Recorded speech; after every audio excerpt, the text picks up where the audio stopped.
Adik Haidar bin Sayoyo ya, yang mengalami kecelakaan ketika pulang kuliah ya. Jadi adik Yoyo ini sudah berbaring di tempat tidur selama 9 bulan dan juga fisiknya lebih kurus dari biasanya Pak ya.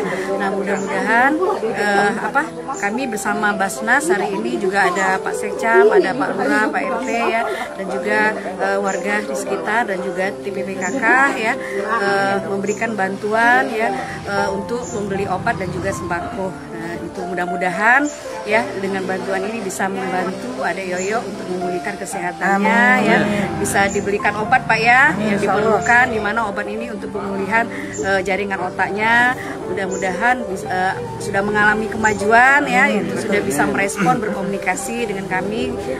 Tadi kita bersilaturahmi ya, mudah-mudahan Adik Yoyo sembuh seperti sedia kala dan bisa beraktivitas kembali ya, karena Haidar ya tamatan dari Gontor, kemudian juga memiliki bakat dapat medali emas Pak ya, sebagai atlet ya, sebagai atlet pencak silat ya. Jadi mudah-mudahan Adik Yoyo bisa menoreh prestasi kembali.